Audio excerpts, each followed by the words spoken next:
Today we'll be reviewing Christopher Nolan's short film, Tarantella. This is short number 2 in our Big Director series, where we examine the early films of successful directors and see how their techniques help develop their success. We're going to determine how you can utilize your short films to maximize your potential success in the future as you move into longer forms of storytelling. We're going to break down the 3 most essential aspects of Christopher Nolan's Tarantella, starting with number 1, camera movement. But first, some quick background. What is Tarantella? What does it mean? The word Tarantella comes from the Italian folk dance known as the Dance of the Spider. Somewhere in the 15th to 17th century, before the unification of Italy, in the region of Apulia, a myth spread that the tarantula was highly venomous, and that a bite from such a creature would result in erratic behavior and powerful hallucinations. This type of hysteria, known as tarantism, was believed to be the body's way of shaking out the venom and expelling the disease from the body. The dance became known as the Tarantella. Cool. The Tarantella short film is a good example of how you can use a pre-existing idea to create a sense of familiarity and preconceived excitement for your story. For example, making a movie about Thanksgiving.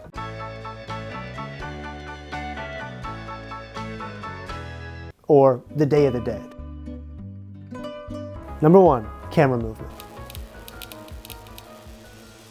It's true, a still tripod shot is very easy, it's very cost-effective, and it's very cinematic. However, if you don't have other things going on within the frame, like your subjects moving around, it can become very stale fast. Here, Nolan keeps the camera moving for almost the entire film to keep up pace and suspense. It's not to say you shouldn't do tripod shots, just don't only do tripod shots. Or be very diligent and very careful when you do use them. Be purposeful when you use them. In Tarantella, the camera and the style of filmmaking matches the genre of the film. This is obviously an atmospheric thriller, and Nolan's direction mirrors that and expresses an ominous tone. Nolan also uses camera movement to create mystery. Much of the opening sequence involves pullback reveals. Now you could do this handheld, but this is typically done on a slider or on larger sets, a dolly. In Tarantella, the motion looks smooth enough. It could be a slider, or it could be that Nolan put the camera on some sort of cart. The reveals entail mystery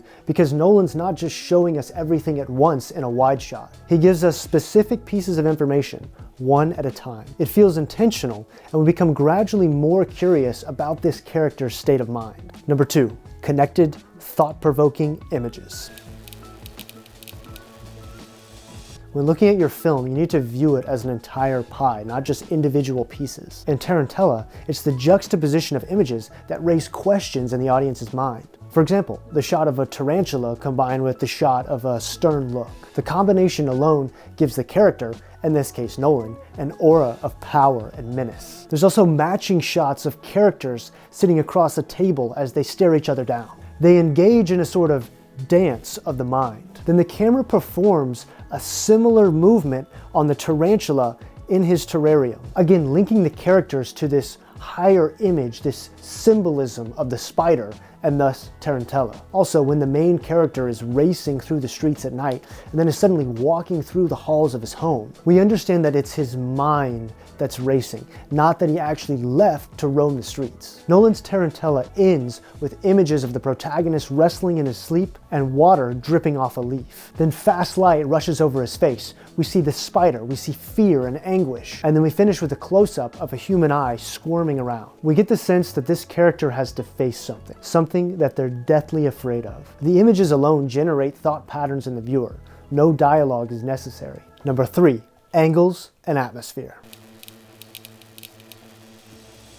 Now, it's typical for a beginner short film to feel slow, uninteresting, and just plain boring. We've all been there, except maybe Christopher Nolan. So in your next short, work on variations of the angle of the shot to see what types of different emotions those angles evoke. There's no hard and fast rules here. Yes, a low angle makes a character feel more powerful, and a high angle makes them feel weaker. But you can use these techniques in interesting ways that we've never seen before. These varying angles will add flavor to your short films. Again, just like with camera movement, the angles mirror and thus create the genre. In Tarantella, we pivot from low, exceedingly low, ominous angles to very high, imposing angles. There's Dutch angles as well as overhead godlike angles. The sharpness and the oddness of these points of view leave us feeling uneasy. They're distorting our view of reality. Note the strange placement of objects on the table, the drinking from empty glasses, and the eerie yet unmotivated sound effects.